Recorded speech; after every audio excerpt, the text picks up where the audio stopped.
Hola Nakamas, bienvenidos una vez más a mi canal. El día de hoy les vengo a hablar de un tema muy interesante y es con respecto al destino dentro del mundo de One Piece. Esta es una palabra muy fuerte, destino. ¿Será acaso que todo lo que está ocurriendo ya estaba predestinado a darse tal cual?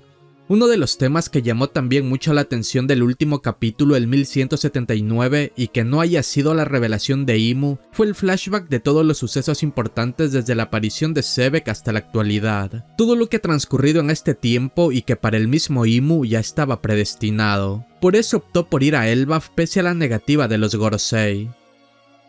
¿Qué fue lo que quiso dar a entender esa escena? ¿Acaso haga lo que haga el gobierno mundial, su derrota es inminente en este tercer mundo? Según los textos de Harley, tanto en el primer mundo como en el segundo mundo Nika perdió, pero al final de lo relatado en el tercer mundo dan a entender que al fin Nika saldría victorioso. Lo de Harley pueden ser escritos en base a una profecía, y esto de las profecías no es nada descabellado en el mundo de One Piece, ya que recordemos Madame Shiari ha profetizado muchas cosas que se terminaron cumpliendo. El nacimiento de la princesa Sirena lo profetizó siendo solo una niña de 3 años. Profetizó el inicio de la gran era de la piratería, y hasta profetizó la muerte de Shirohige antes de que dé inicio a la guerra de Marineford.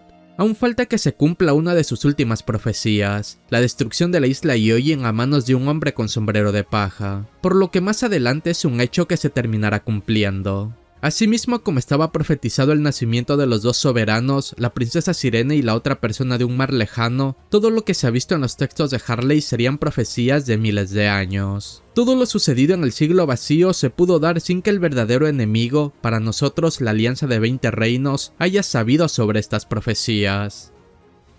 Lo más probable, Joy Boy y Davy Young sí hayan sabido sobre esto, y en sus derrotas, independientemente de si son la misma persona o dos individuos diferentes, que de esto hablaré en un rato, le dijeron a Imu sobre la llegada de un próximo dios del sol. Es ahí donde Imu se pudo dar cuenta que la derrota de Joy Boy en el siglo vacío también fue algo que ya estaba profetizado. Todo estaba destinado para que Joy Boy perdiera esa gran guerra del siglo vacío. Y es ahí donde comenzó el verdadero martirio para Imu y lo que conlleva el desarrollo de este video. Imu, al saber de la profecía y la victoria definitiva de Nika en el tercer mundo, intentó borrar todos estos registros, borrando lo sucedido en el siglo vacío y borrando de la historia todo lo que tenga que ver con Nika, el dios del sol. Quiso erradicar toda esa información para que así no se esperen lo inevitable. A esto también se sumó su búsqueda implacable de la fruta legendaria de Nika, la cual según los Gorosei siempre ocurría algo que hacía que vuelvan a perder el rastro de esta fruta. Cuando parecía que ya la tenían, ¡pum!, se esfumaba de nuevo. Así pasaron todos estos 800 años hasta que al fin Luffy consiguió comérsela. Pero antes de todo esto, surgieron muchas cosas para llegar al punto actual de la historia. Luffy en Elbaf a punto de luchar en contra de Imu.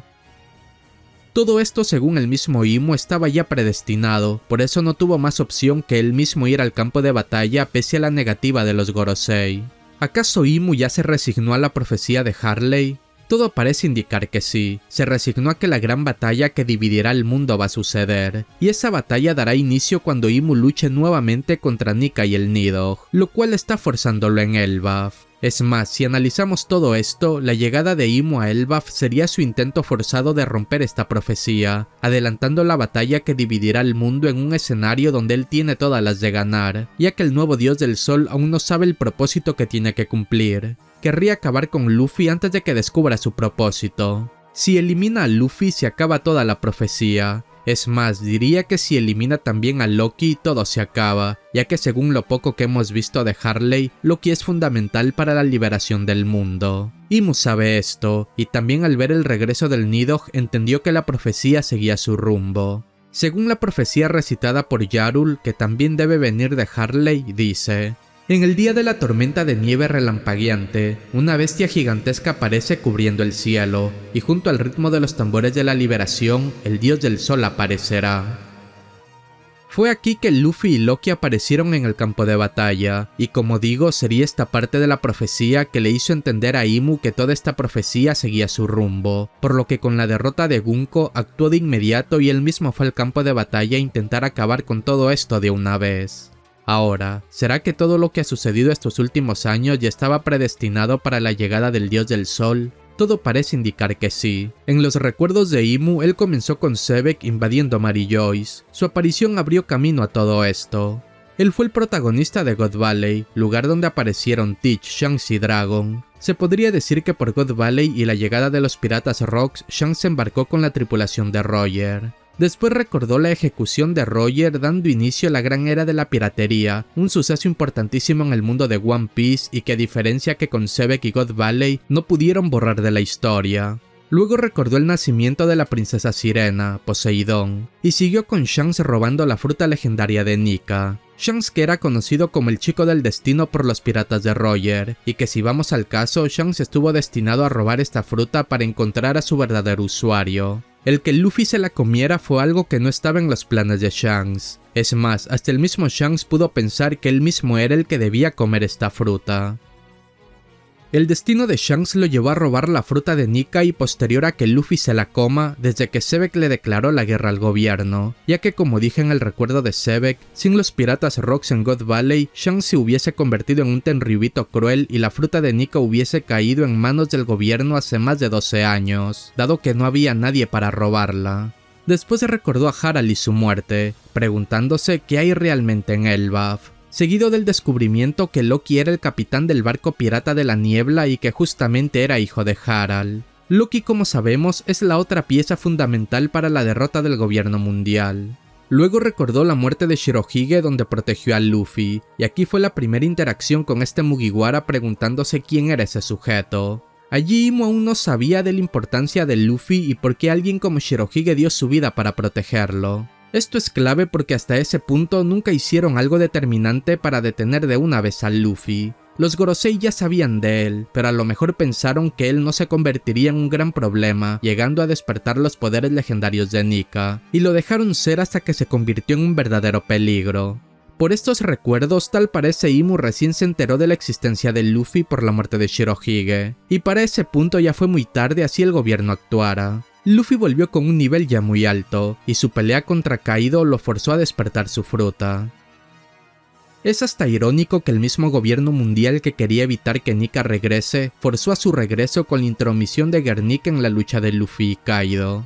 Bueno, allí mismo en el recuerdo de Marineford también se preguntó quién era ese Marshall D. Teach. Y ya sus últimos recuerdos fue de lo sucedido hace poco en el Levely, con Cobra revelando que Lily era una D, rompiendo las fotos de Luffy, Teach y Shirahoshi, diciendo incluso que Joy Boy y Davy Jones lo siguen atormentando. Aquí quiero hacer énfasis en algo. Imu y hasta el mismo Sebek han dado señales de que Joy Boy y Davy Jones fueron personas completamente diferentes, no eran el mismo ser. Pero por lo que se ha dicho de Davy Jones, en cambio da para pensar que sí fue el mismo Joy Boy. ¿Acaso sí eran el mismo individuo, pero el descendiente de Davy Jones o Joy Boy, en este caso Kurohige, no obtuvo la fruta legendaria y la comió alguien más, viéndose así voluntades divididas? Luffy se quedó como Nika por los poderes de la fruta, y con Teach prevalece el linaje Davy más allá de que Davy Jones o Joy Boy hayan tenido la fruta de Nika también.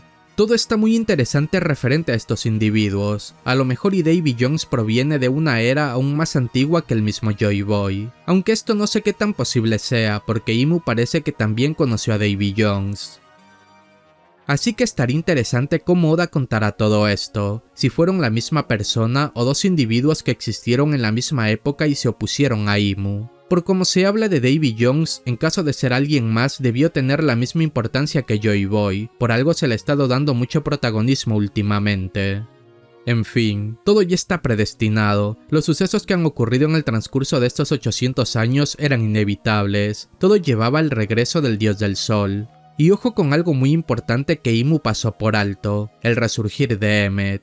Si él no hubiese despertado hace 200 años, Luffy hubiese perecido en Egghead. Emmet fue capturado por el gobierno mundial y gracias a Saturn terminó en manos de las mentes más brillantes. Vegapunk fue el último que tuvo a Emmet y lo llevó hasta Egghead.